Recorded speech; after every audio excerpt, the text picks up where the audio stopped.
O sol poente de Lisboa tingia o céu de laranja e púrpura, como se o próprio Tejo conspirasse para testemunhar o impossível.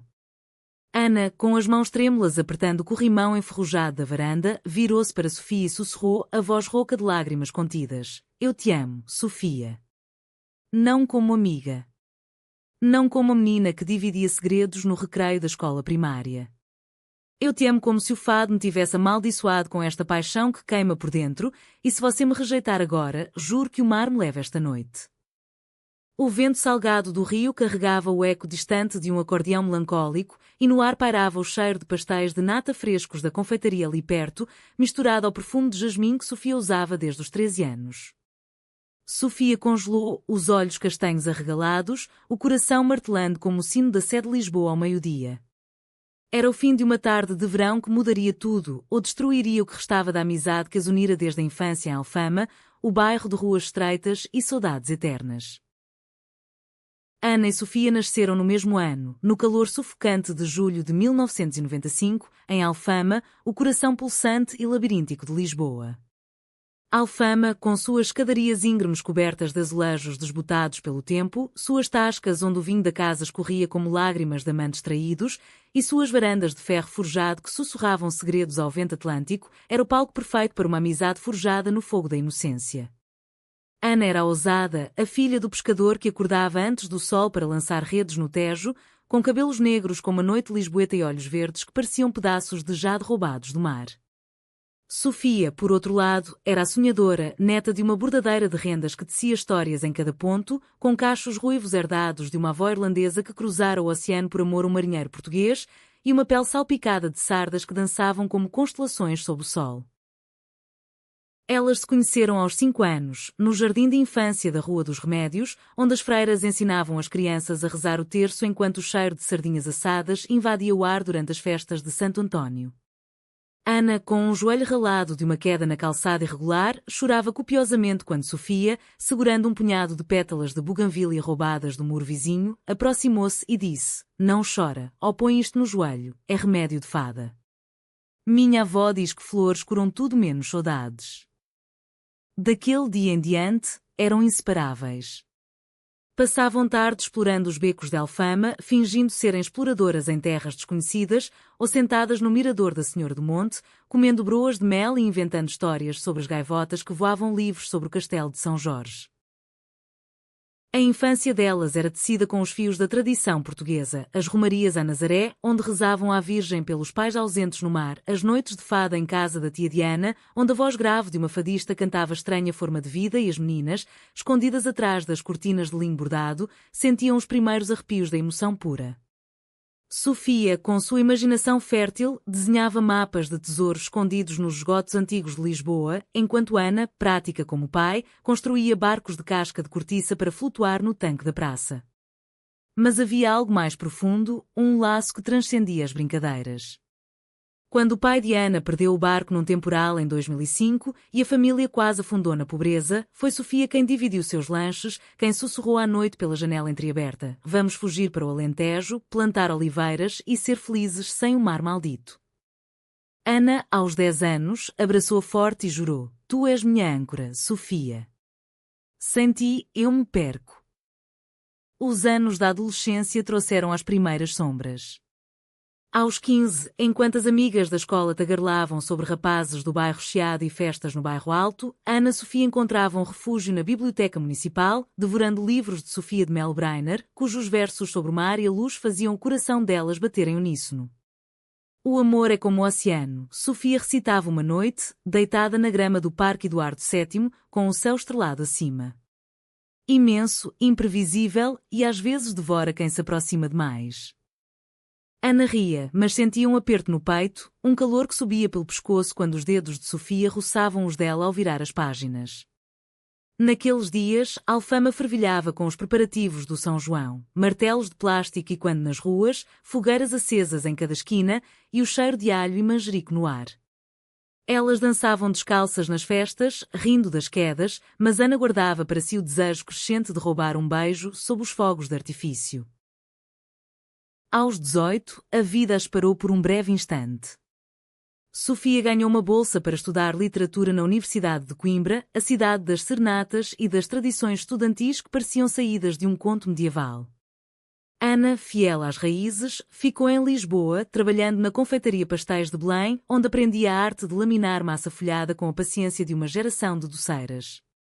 As cartas voavam entre elas como pombos-correio. Sofia descrevia as noites de fado na queima das fitas, o vinho tinto que corria como sangue nas veias dos estudantes. Ana respondia com relatos das marés altas que lambiam as muralhas da cidade e dos sonhos onde via Sofia correndo pela marginal do Tejo. Volta logo, minha poeta, Ana escrevia no fim de cada missiva, o coração apertado pela saudade que os portugueses conhecem tão bem, aquela saudade que José Saramago chamava do amor que fica quando tudo parte. Quando Sofia retornou, aos 22, com um diploma na mão e os olhos cheios de novas histórias, o reencontro foi como um fado renascido. Elas se abraçaram na estação de Santa Polónia, o apito do comboio ainda ecoando, e Ana sentiu o mundo parar. Tu cheiras a livros velhos e a Coimbra, murmurou, inalando o perfume familiar misturado ao cheiro de eucalipto das serras. Daí em diante, a amizade se transformou em algo mais sutil, mais perigoso. Jantares tardios em tascas de moraria, onde dividiam pratos de bacalhau à brás e conversavam até o sol nascer. Passeios de elétrico pelo Chiado, mãos roçando casualmente nos bancos de madeira e noites em que Sofia lia poemas de Flor Bela Espanca para Ana, a voz tremendo de emoção ao recitar Sou uma alma errante, que vagueia no mundo como uma flor desfolhada. Ana, cada vez mais cativa, lutava contra o segredo que crescia dentro dela como uma videira selvagem nas encostas do Douro. Mas o que daquela tarde na varanda não veio do nada. Havia meses de tensão acumulada, de olhares desviados durante as romarias de Fátima, onde rezavam juntas pela força de enfrentar o desconhecido. Sofia, agora professora assistente na mesma biblioteca onde outrora se refugiavam, começara a namorar um colega, um homem chamado Miguel, poeta amador com sotaque do Minho. Ana assistia de longe, o ciúme corroendo-a como sal na ferida aberta. Naquela varanda, com o Tejo testemunha, o vinho do Douro solto na língua, Ana não aguentou mais. A confissão explodiu como um petardinho de São João, iluminando e queimando tudo ao redor. Sofia recuou, o rosto pálido como as paredes caiadas de Alfama. Ana, eu não sei o que dizer. Tu és tudo para mim, mas isto muda tudo. O silêncio que se seguiu foi mais alto que o fado de Amália Rodrigues e quando de uma janela próxima. E assim começou a dança perigosa do amor não dito, entre as sombras das arcadas mouriscas e a luz implacável do sol português. Os dias seguintes à confissão foram um turbilhão de emoções, como as ondas que se quebram na costa da Ericeira durante uma tempestade de outono. Sofia evitou Ana por uma semana inteira, mergulhando no trabalho da biblioteca como se os tomos empoeirados de Essa de Queiroz pudessem apagar o fogo que ardia em seu peito. Ela lia a cidade e as serras repetidamente, buscando nas palavras do autor a sabedoria para navegar por aquele mar de confusão. Miguel, alheio a tudo, convidava-a para jantares românticos no Time Out Market, onde provavam queijos da Serra da Estrela e vinhos verdes que faziam a língua formigar. Mas Sofia sorria por fora, enquanto por dentro revivia o abraço de Ana, o calor de seu corpo contra o dela, e se perguntava se o que sentia por Miguel era amor ou apenas o eco de uma expectativa social, aquela pressão sutil das tias devotas que, nas missas dominicais da Igreja de São Roque, cochichavam sobre bons casamentos e herdeiros para perpetuar o nome da família. Ana, por sua vez, afundava-se no ritmo da confeitaria. As manhãs começavam às 4, amassando a massa para os pastéis, o vapor quente subindo como fantasmas de desejos reprimidos. Seu pai, agora envelhecido e curvado como um sobreiro no Alentejo, notava a filha distraída. Oh Ana, o que te come o coração? É como se o fado te tivesse pegado pela garganta. Ela sorria forçado, limpando as mãos no avental manchado de creme, e respondia, nada, pai. Só a saudade de dias melhores. Mas à noite, sozinha no quarto apertado de Alfama, com o som das gaivotas infiltrando-se pela janela, Ana escrevia cartas que nunca enviaria. Cartas cheias de versos improvisados, inspirados nas cantoras de fado que via no Senhor Vinho. Teu olhar é o Tejo que me arrasta, teu toque, o sol de Évora que queima. Se me amas, Sofia, diz-me agora, ou deixa-me naufragar na tua ausência. O reencontro veio inesperado, numa tarde chuvosa de setembro, durante a feira de São Mateus em Viseu, uma escapada que Sofia sugerira por mensagem para conversarmos como adultas, sem dramas. Viajaram de autocarro, o caminho sinuoso pelas serras cobertas de vinhas maduras, o ar carregado do aroma de uvas colhidas e castanhas assadas. Viseu, com sua catedral gótica e praças empedradas, parecia um refúgio temporário do caos lisboeta. Elas passearam pelo mercado, provando licores de medronho que aqueciam o sangue e comprando lenços bordados à mão, daqueles que as avós teciam com linhas de memórias. Sob a tenda iluminada por guirlandas de luzes, com o folk beirense tocando ao fundo, violas e gaitas que evocavam danças antigas, Sofia finalmente falou. Ana, o que disseste naquela varanda? Assustou-me. Não por ti, mas por mim. Eu sempre te amei, mas pensava que era como irmãs, como as santas que rezamos nas procissões. Mas agora sinto algo mais. Algo que me faz tremer como as folhas das oliveiras no vento de agosto. Ana parou, o copo de vinho tinto quase derramando. Seus olhos se encontraram sob a chuva fina que caía como bênçãos de São Mateus. Então por que o Miguel? Por que fingir que és feliz com ele quando eu vejo a tristeza nos teus olhos, como o céu nublado sobre Sintra? Sofia baixou a cabeça, as sardas dançando na pele úmida. Porque é mais fácil, Ana. Em Portugal, ainda há quem olhe torto para o diferente. Minha mãe, com suas rezas ao Sagrado Coração, sonha com netos correndo no quintal de Cascais. E eu? Tenho medo de te perder para sempre se isto der errado. Elas se abraçaram ali, no meio da feira, ignorando os olhares curiosos dos vendedores de empadas. Foi o primeiro beijo tímido, um roçar de lábios sob o guarda-chuva compartilhado, doce como o arroz doce das festas religiosas e intenso como o primeiro gole de Porto após uma longa abstinência. Daquele dia em diante, o amor floresceu em segredo, como as flores de laranjeira que perfumam Lisboa na primavera.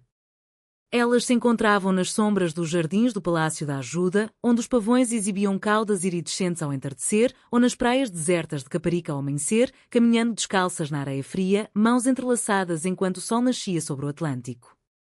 Sofia terminou com Miguel numa carta educada, culpando diferenças irreconciliáveis, e ele, homem de boa estirpe minhota, aceitou com um aperto de mão e um seja feliz, Sofia.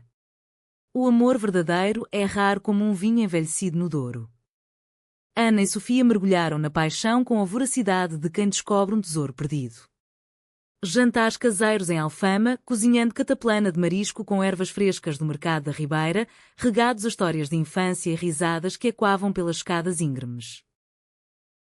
Mas o amor delas era entremeado pela cultura que as moldara, visitas ao Museu do Fado, onde tocavam as guitarras portuguesas e imaginavam-se fadistas cantando sua própria lágrima, uma canção de perda e reencontro, romarias ao Santuário de Fátima, de mãos dadas em segredo entre a multidão de peregrinos, rezando não por milagres, mas pela coragem de viver em seu amor abertamente. Sofia, com sua alma literária, escrevia poemas para Ana, inspirados em Fernando Pessoa. Em ti, heterónimo do meu coração, encontro o mar e a cidade, o fado e a luz da Alfama. Ana, menos verbal mas mais tátil, tecia pulseiras de contas de vidro colorido, como as que viam nas feiras de Ourique, cada cor representando uma memória compartilhada, azul para o Tejo, vermelho para as papoulas dos campos alentejanos. Entretanto, as primeiras rachaduras apareciam. A mãe de Sofia, Dona Isabel, uma viúva devota que passava tardes bordando toalhas para a igreja, começava a notar as ausências da filha. Onde andas tu, menina?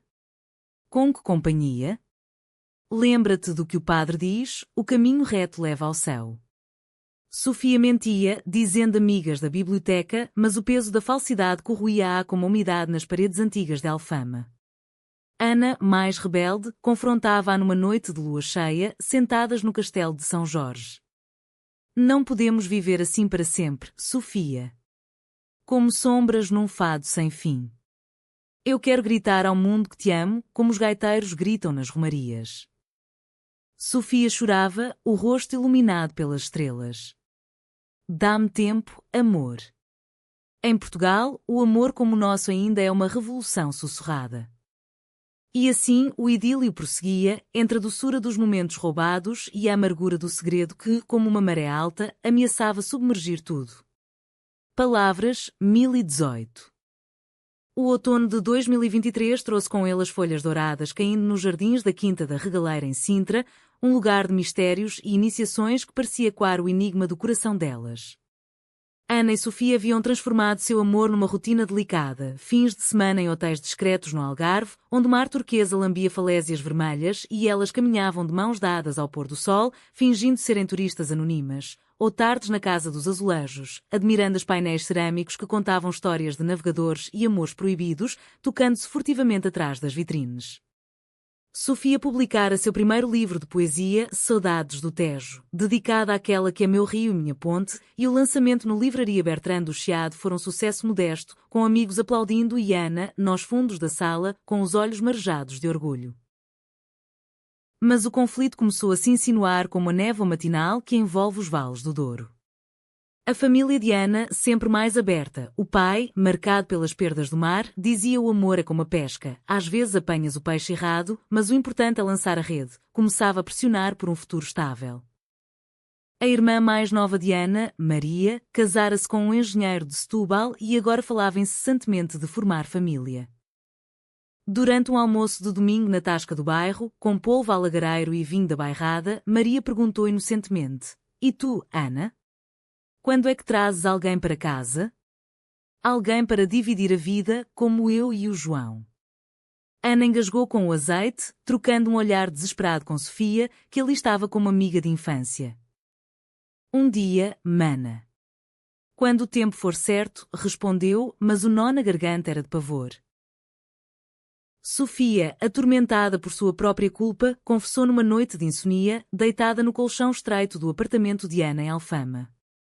O quarto era um santuário de memórias, fotos emolduradas de romarias em Óbidos, um cartaz desbotado de um concerto de Marisa e uma garrafa de ginginha caseira sobre a mesa de cabeceira.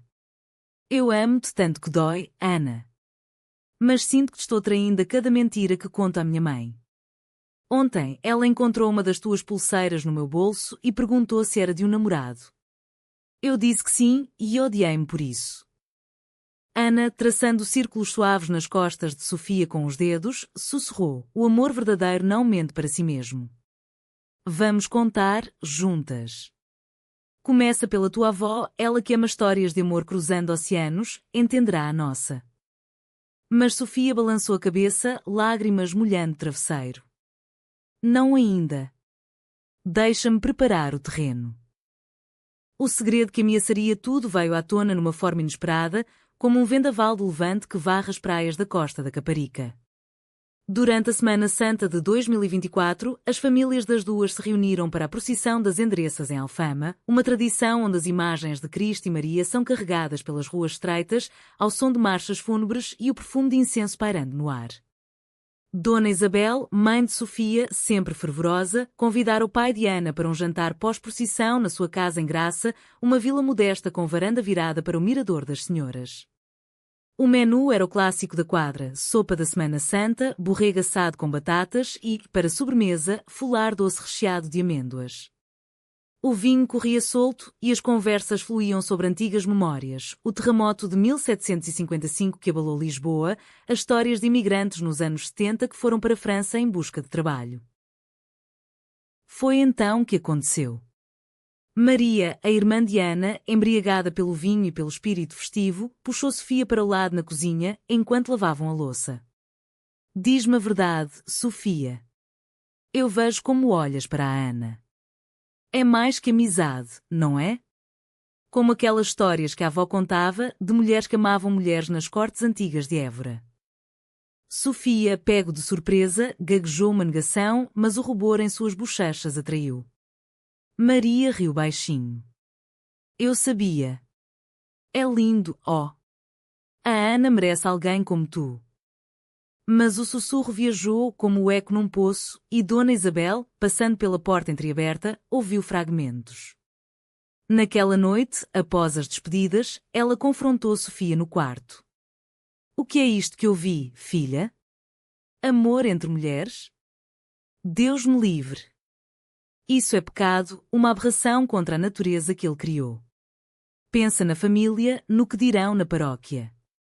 Sofia, de joelhos, implorou: Mãe, é amor puro. Como o de Jesus pela humanidade. Mas Dona Isabel, com o rosário entre os dedos, virou-lhe as costas. Acaba com isso, ou acabas comigo. A notícia se espalhou como fogo em palha seca. Dona Isabel confidenciou uma prima, que contou ao padre, e logo a alfama zumbia com murmúrios. Ana, ao saber pelo pai, que a abraçou forte, dizendo: Meu mar tem espaço para todos os barcos, filha, correu para Sofia, mas encontrou-a arrumando malas. Eu não aguento, Ana. A pressão. É como o peso das pedras do castelo. Preciso de tempo sozinha, em Coimbra, para pensar. O adeus foi um rasgão no tecido da alma delas, sob a chuva torrencial da paixão de Cristo, com os sinos da igreja tocando como um réquiem. Ana gritou para vazio da rua: Volta, Sofia. O nosso amor é mais forte que as tradições que nos acorrentam. Mas Sofia partiu, deixando para trás apenas um poema inacabado. No tejo das nossas saudades, encontro-te em cada onda quebrada. E assim, o conflito se instalou, um abismo aberto entre o amor intenso e o mundo que a julgava. Palavras, 1007.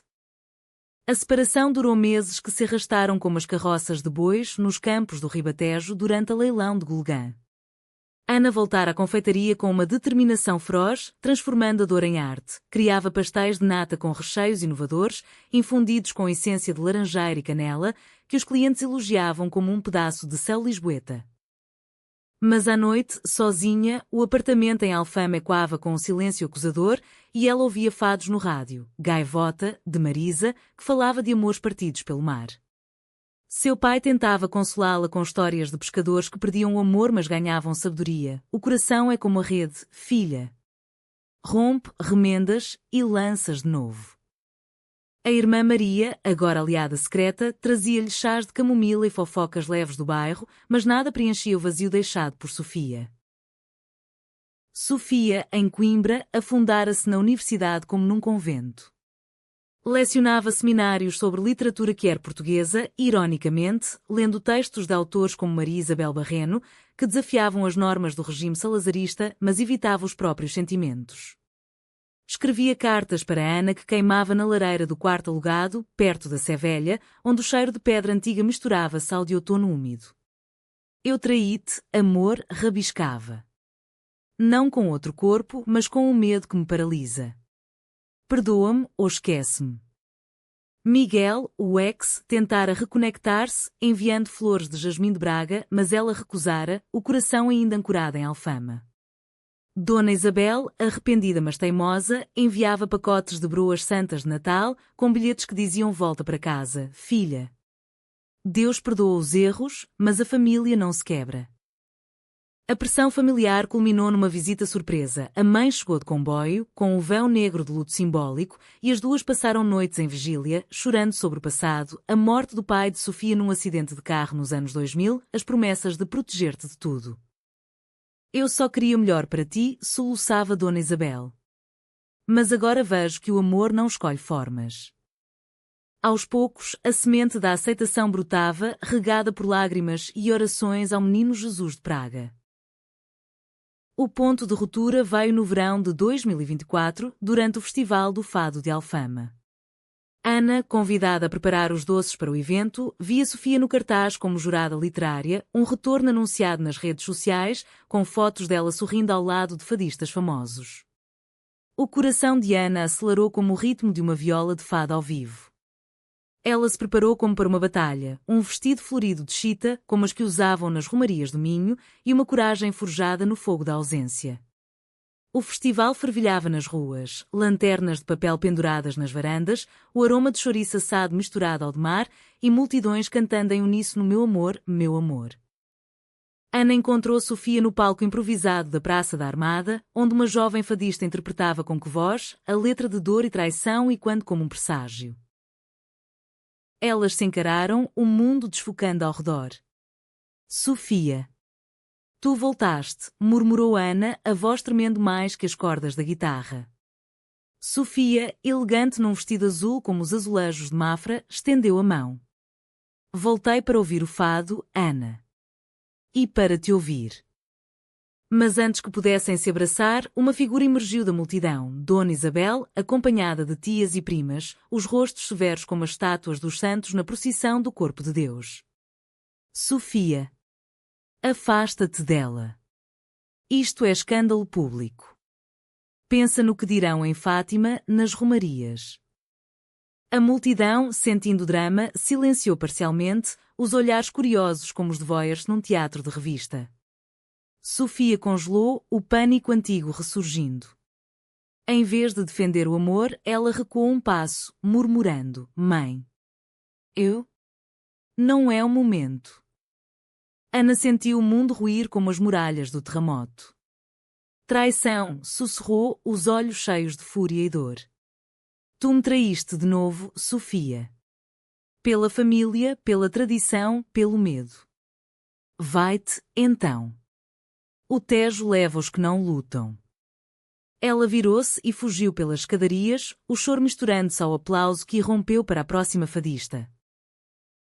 A traição se consumou na manhã seguinte. Ana recebeu uma mensagem de Sofia: perdão. Não aguento mais a pressão. Acabou. Era o fim, ou assim parecia, um segredo revelado não pelo amor, mas pelo julgamento social que Portugal, apesar de seus avanços, ainda guardava em bolsos escondidos, como moedas antigas de escudo.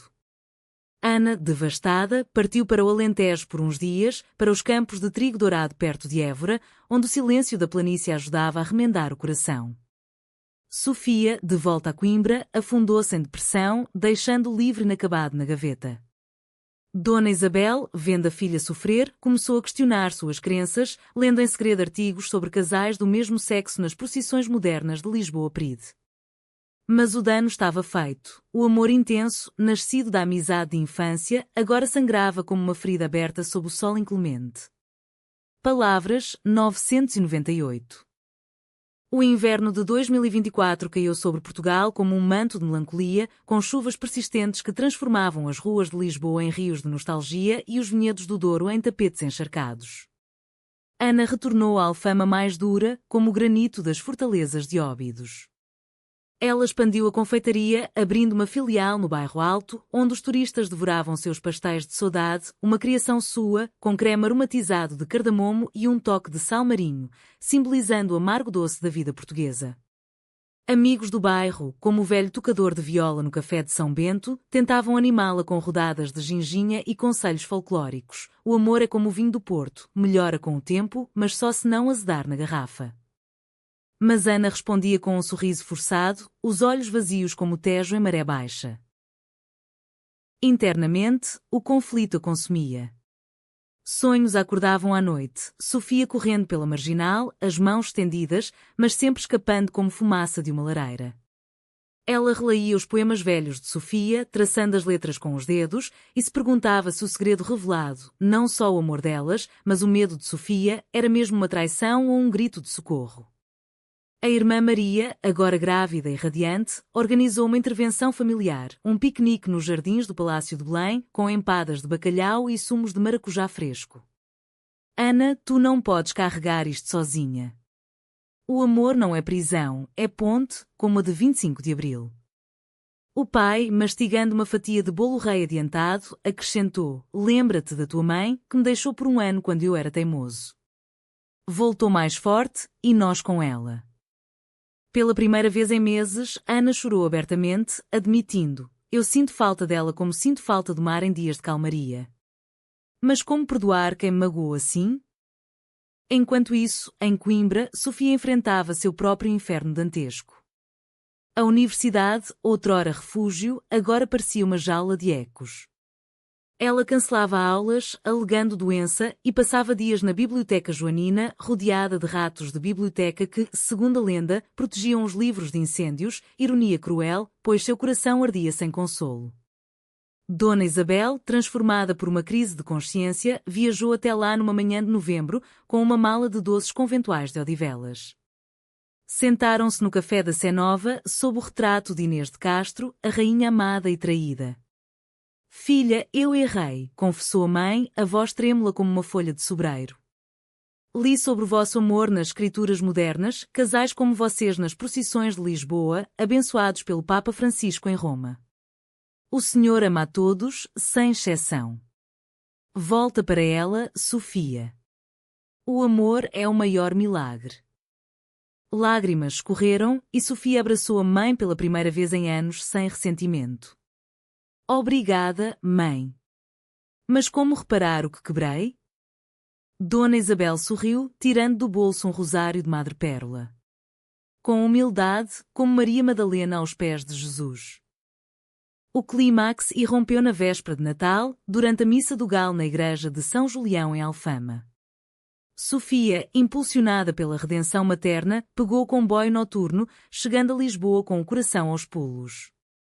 A cidade brilhava com luzes de presépios e estrelas de Belém, o ar frio carregado de castanhas quentes e o canto de pastoris ecoando nas travessas. Ela procurou Ana na confeitaria, mas encontrou-na na igreja, ajoelhada num banco lateral, o rosto sereno sob o clarão das velas. Sofia aproximou-se devagar, o vestido vermelho como as papoulas de Monsaraz contrastando com o branco das túnicas dos anjos no altar. Ana, sussurrou, a voz cortando o latim do padre como uma navalha. Ana ergueu os olhos, o choque misturado à raiva. O que fazes aqui, Sofia? Veio rezar pela tua consciência limpa?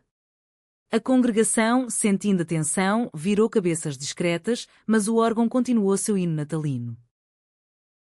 Sofia caiu de joelhos ao lado dela, as mãos tremendo. Não, vim rezar pelo nosso amor. Eu traí-te no festival, sim, mas foi o medo falando, não o coração.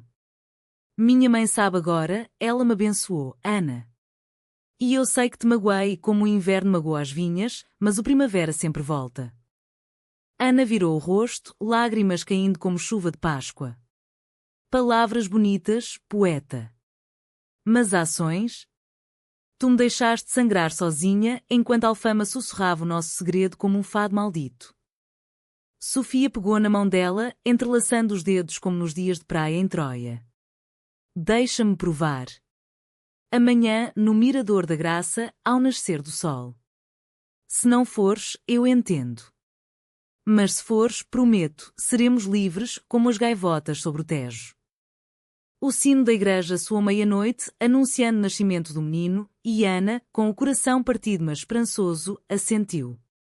Eu vou. Pelo que fomos. Pelo que poderemos ser.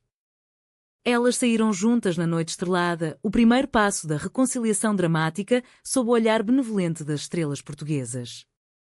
Palavras, 1012. O amanhecer de Natal de 2024 despontou sobre Lisboa como uma promessa de redenção, o sol tingindo o Tejo de ouro líquido e as cúpulas da Basílica da Estrela de um rosa suave. Sofia esperava no Mirador da Graça, embrulhada num xadrez de lã alentejana, o coração batendo ao ritmo das gaivotas que planavam abaixo. Dona Isabel, surpreendendo-as, aparecera ao lado da filha com um cesto de pão de ló caseiro e um sorriso tímido. Eu quis vir para abençoar-vos pessoalmente. Como a Virgem abençoou os pastores. Quando Ana surgiu na escadaria, com um casaco de pescador como do pai e os olhos inchados de noites insones, o tempo parou. Elas se abraçaram sob o obelisco do miradouro, o vento levando embora os resquícios de dor, enquanto Dona Isabel recitava uma oração baixa: Senhor, que o vosso amor una o que o mundo separa. A reconciliação não foi um conto de fadas sem espinhos. Foi dramática, tecida com conversas longas e honestas, como as que os portugueses têm à mesa de um banquete de São Martinho, com castanhas e vinho novo. Elas voltaram para a Alfama de Elétrico 28, sentadas no banco de trás, mãos dadas abertamente pela primeira vez, ignorando os olhares curiosos dos turistas. No apartamento de Ana, cercadas de velas de cera de abelha e o aroma de rabanadas fritas, Sofia leu o poema inacabado. No Tejo das nossas saudades, encontro tem cada onda quebrada, mas agora, com o sol de Natal, reconstruímos a ponte do nosso amor eternal. Ana chorou, rindo entre soluços. Tu sempre foste a poeta, eu a doçaria. Juntas, somos o fado completo, dor e alegria. Os meses seguintes foram de cura e integração. Dona Isabel, convertida, convidou-as para chás da tarde em Graça, onde contava histórias de sua juventude nos anos 80, dançando ao som de Roberto Carlos proibido pelo regime, e admitia: "Eu tinha medo do desconhecido, como o povo tem medo do mar. Mas o amor ensina a nadar." A família de Ana as recebeu de braços abertos, com um almoço de caracóis à alentejana e toasts com vinho do Dão. Até o bairro, devagar, aceitou. O tocador de viola dedicou-lhes um fado improvisado na tasca, as duas de Alfama, sobre amizade que vira amor eterno. Sofia publicou uma nova coletânea, Pontos sobre o Tejo, dedicada à Ana, minha âncora e minha vela, e o lançamento no Lisboa Factory atraiu multidões, com leituras ao som de jazz português e vinhos de mesa compartilhados. Elas viajaram juntas pelo país, redescobrindo Portugal como amantes livres, o Douro em barca rabelo, colhendo uvas maduras e beijando-se nas encostas terrazadas, as falésias da costa vicentina, caminhando descalças na areia selvagem, sentindo o Atlântico perdoar as tempestades passadas, e uma romaria em Vila Real de Santo António, onde dançaram o corredor ao som de concertinas. Mãos unidas sob as luzes de São Gonçalo. O amor delas, agora público, inspirava outros. Jovens do bairro vinham à confeitaria de Ana por conselhos, e Sofia começava um clube de leitura quer na biblioteca, discutindo obras de Alta de Sousa e contemporâneas como Joana Marques. Um ano depois, no verão de 2025, durante o Lisboa Pride, com bandeiras arco-íris tremulando do arco da Rua Augusta ao Cais do Sodré, Ana e Sofia renovaram seus votos de amor numa cerimônia simples no Mirador da Senhora do Monte. Dona Isabel carregava o buquê de flores de jasmim, o pai de Ana tocava viola e amigas de infância cantavam um fado alegre, Aí, moraria. Da amizade de infância para este amor intenso, disse Sofia nos votos, a voz firme como as muralhas de Belém, superamos segredos e traições. Que o nosso seja um farol para outros, como o Cristo Rei vela pelo Tejo. Ana, com lágrimas de alegria, respondeu: Tu és minha Portugal inteira, mares, serras, fados e luzes. Juntas, nada nos destrói. O fim não foi BKCH, mas humanamente perfeito. Um amor que, como a cultura portuguesa, misturava saudade e esperança, tradição e revolução. Elas envelheceriam em Alfama, contando histórias às netas adotivas sobre como o segredo revelado as libertou e como, no fim, o coração sabe o caminho de volta ao lar. Sob o sol eterno de Lisboa, seu amor era a verdadeira reconciliação, dramática, profunda, eterna. Palavras 942.